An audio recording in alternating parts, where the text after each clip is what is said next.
नमस्कार सी उत्तर प्रदेश उत्तराखंड देख रहे हैं आप। मैं हूं कुंदन जब्यार। 33 साल पहले जो विवाद थम चुका है, देश में उसे फिर से जिंदा करने की कोशिश हो रही है।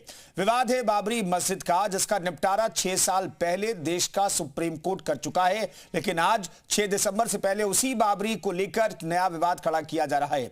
हमारे स्पेशल रिपोर्ट में समझिए क्या इस विवाद को हवा देने वाले की मंशा। जिस बाबरी मस्जिद के लिए अदालत से जमीन आवंटित है, उस बाबरी को बाबरी नाम से बंगाल के मुर्शिदाबाद में बनाने के पीछे क्या मकसद है। और सबसे बड़ी बात, 6 दिसंबर को बाबरी मस्जिद के शिलान्यास की बात टीएमसी का एक विधायक करता है, लेकिन पार्टी की सुप्रीमो ममता बनर्जी की अब तक इस पर कोई टिप्पणी नहीं आई है।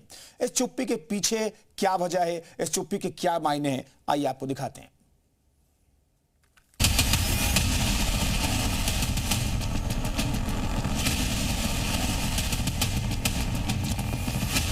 6 दिसंबर को बाबरी मस्जिद के शिलान्यास को लेकर देश का संत समाज आक्रोश में है, क्योंकि ममता बनर्जी के एमएलए का ऐलान खुल्लम खुल्ला है।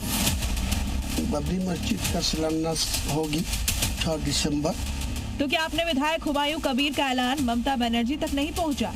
आखिर बंगाल के मुख्यमंत्री की बाबरी मस्जिद पर चुप्पी वाली सियासत क्या कहती है? ऐसा तब है जब हुमायूं कबीर के बयान को लेकर हिंदू संगठनों और इसके प्रतिनिधि साधु संतों की आपत्ति पिछले 2 दिनों में कई रूपों में दर्ज हो चुकी है। ममता दीदी, आप जिस तरीके से हिंदुओं को कमजोर समझ रही हो, आप मुलायम सिंह की ही राह पर हो। किस तरीके से उसने हिंदुओं के ऊपर गोली चलाई थी और आप हिंदुओं का नरसंहार करा रही हो। मैं आपको ये बताना चाहूंगा, चेताना चाहूंगा, आज तक जो भी सनातनियों से टकराया है, जो भी और जो नेता अपने आप को हिंदुओं से ऊपर मानने लगा है, उसका क्या हाल हुआ है, उसका उदाहरण आपके समक्ष है और ताजा समक्ष है। बाबर के नाम पर, उस आक्रांता के नाम पर भारत में अगर कहीं भी कोई भी अगर दुस्साहस करेगा और जिस दिन वो ईंट रखने का प्रयास करेगा, उसकी मौत निश्चित होगी। अगर ईंट रख दी गई तो इसका अंजाम ममता बनर्जी भुगतने को तैयार रहे।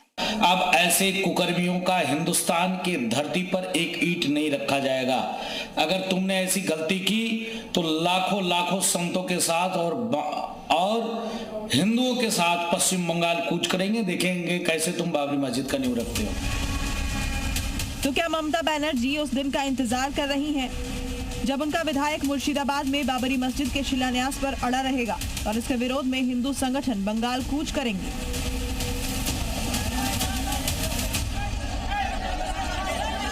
ममता बनर्जी की चुप्पी बंगाल में एक नए बवाल को दावत दे सकती है।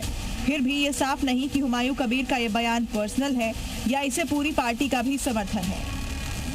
ये सवाल इसलिए क्योंकि 6 दिसंबर को बाबरी मस्जिद के शिलान्यास के विरोध में आने वाले हर बयान में पहला नाम ममता बनर्जी का ही उठ रहा है। क्या संत समाज और क्या बंगाल में बीजेपी का संगठन? देश में कहीं भी मंदिर मस्जिद बनाने में मनाही नहीं है। अपना जगह है, बना सकते हैं, लेकिन बाबरी मस्जिद बनेगा, ये हमारी देश की जो स्वतंत्रता है, स्वाभिमान, उसके खिलाफ है। क्योंकि इसके लिए इतना बड़ा आंदोलन चला इतने साल तक, तो बनाओ किसी और के नाम पे, अपने पिताजी के नाम पर बनाओ, किसी के नाम पर। बाबर इस देश का ना महापुरुष है ना कोई है, वो आक्रांता था। इसलिए यहाँ के लोग बाबर के नाम से और उसको सम्मान नहीं करेंगे। जिस देश में बाबर को लेकर राय हमलावर की है, उसे देश की सियासत में जिंदा रखने वाले आखिर क्या चाह रहे हैं? ये सवाल सहज ही जहन में आता है। जो विवाद दस्तावेज बन चुका है, जिसे भुलाकर देश आगे बढ़ चुका है, उसे कुछ लोग फिर से सतह पर ला रहे हैं। पार्टी की चुप्पी के बावजूद हुमायूं कबीर का हौसला इतना बुलंद है कि पहले बयान की मजम्मत के बाद अगले दिन वो नए टारगेट के साथ कैमरे के सामने आए। इस बार दावा कि वो 6 दिसंबर को 2 लाख लोगों की भीड़ मुर्शिदाबाद में जुटाएंगे। 6 तारीख को बहुत सारे आदमी आएगी। वो मुसलमान धर्म का जो गुरु है अब्बास सिद्दीकी फुरफुरा शरीफ का जो है, वो जाएगी। दिल्ली से आएगी, यूपी से आएगी, मुंबई से आएगी। इसी देश में हजारों मस्जिदें भी बनी हैं, लेकिन जो बाबरी मस्जिद बरसों तक विवाद की जड़ में रही, उसके नाम पर ही मस्जिद क्यों बनाई जाए, वो भी 6 दिसंबर को। जरा सुनिए साजिद रशीदी जैसे मौलाना का ये बयान, जो देश के इमामों के एसोसिएशन के प्रेसिडेंट हैं। बाबर के नाम पे मस्जिद कहीं भी बन सकती है, और अगर बाबर के नाम पे मस्जिद नहीं बनाना है तो मैं सरकार से एक आग्रह करता हूं कि जितने भी बाबर नाम के मुसलमान हैं उन तमाम के नाम चेंज कराओ, पार्लियामेंट में बिल पास करो। मुर्शिदाबाद में होने वाले बाबरी मस्जिद शिलान्यास कार्यक्रम में 2 हफ्ते का समय है। अब तक पुलिस से कोई अनुमति नहीं ली गई है, लेकिन हैरानी यह है कि देश के मौलाना फिर भी हुमायूं कबीर के बयानों के साथ अडिग हैं।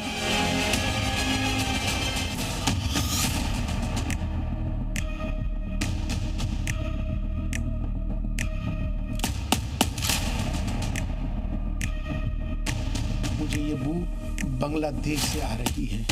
तो क्या ममता बनर्जी उस मस्जिद में नमाज पढ़ेंगी? क्या उस मस्जिद की संगे बुनियाद ममता बनर्जी रखेंगी? जैसा कि हमने पहले बताया, बाबरी पर मचे बवाल के बीच ममता बनर्जी चाहे जितने चुप हो, हर बयान में उनका जिक्र पहले हो रहा हो। वो चाहे संत समाज का विरोध हो या फिर उमर अहमद इलियासी जैसे मुस्लिम प्रतिनिधियों के सवाल हो। सवाल वही कि मुर्शिदाबाद में 6 दिसंबर को बाबरी मस्जिद के शिलान्यास को ममता बनर्जी का फुल सपोर्ट है। अगर हुमायूं कबीर अपने बयान पर अडिग है तो पार्टी सुप्रीमो और बंगाल की सीएम होने के नाते ममता बनर्जी क्या खुद भी मुर्शिदाबाद जाएंगी? इस सवाल पर ममता बनर्जी जितनी खामोश है, उनके पीछे मुस्लिम मौलाना उतने ही मुखर होकर खड़े दिखाई दे रहे हैं, जैसे कि अरशद मदनी। आज दुनिया ये समझती है कि मुसलमान अपाहज हो गया, खत्म हो गया, बांझ हो गया। मैं नहीं समझता हूँ ये बात। मुल्क की आजादी के बाद इस पर लगी हुई है कि मुसलमान को सर नहीं उठाने देना है। आज उसका नतीजा है कि लोग ये कहते हैं कि मुसलमान के अंदर लीडर चाह रहे। क्या कहते हो तुम? मुसलमान कौम कोई बांझ थोड़ी है। अरशद मदनी का मुसलमानों को लेकर राग ही अलग है। वो जमीयत उलेमा हिंद जैसे मुस्लिम संगठन के मुखिया हैं। हर मसले पर अपनी राय रखते हैं, लेकिन हर बार एक नया विवाद छेड़ जाते हैं। मदनी जैसे लोग ये क्यों नहीं बताते कि साल 2019 में जब सुप्रीम कोर्ट ने बाबरी राम मंदिर विवाद पर अपना अंतिम फैसला सुनाया था, तब बाबरी मस्जिद के लिए धन्नीपुर गांव में 5 एकड़ की जमीन अलॉट की थी। लेकिन धन्नीपुर गांव में आज तक यानी 6 साल बाद भी किसी निर्माण की कोई आहट नहीं, जबकि फैसले के बाद ये कई मुस्लिम संगठन ने दावा किया था कि यहाँ दुनिया की सबसे बड़ी मस्जिद बनेगी। इसका प्रोटोटाइप भी सोशल मीडिया पर शेयर किया गया था। लेकिन आज अयोध्या में अलॉट 5 एकड़ की जमीन पर मस्जिद क्यों नहीं बनी? अब अयोध्या से 900 किलोमीटर दूर मुर्शिदाबाद में बाबरी मस्जिद क्यों?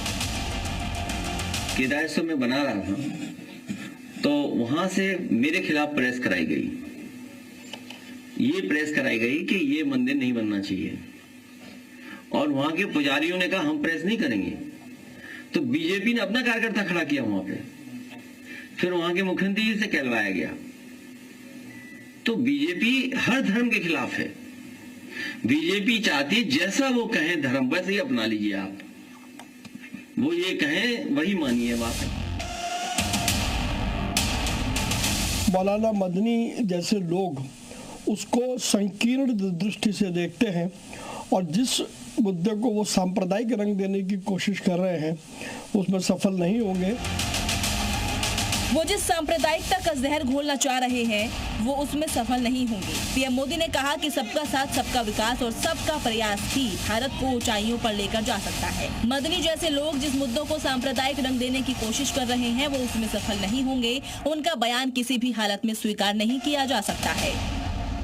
भारत के लोकतंत्र में जो न्यायपालिका, कार्यपालिका, विधायिका है, इसका सम्मान करना चाहिए, न कि लोगों को जो है उनके अंदर जो है एक गलत मैसेज है आज के दिन में। जरा सोचिए, बाबरी के नाम पर ऐसी राजनीति का मकसद, एक तरफ कोर्ट के प्रावधानों के मुताबिक बने राम मंदिर में 25 नवंबर को सामूहिक जश्न की तैयारी है। राम मंदिर शिखर निर्माण और इस पर धर्म ध्वजा के साथ पूर्णता की ओर अग्रसर है। मुस्लिम मौलाना और देश में एक नया ही माहौल तैयार करने में जुटे हैं।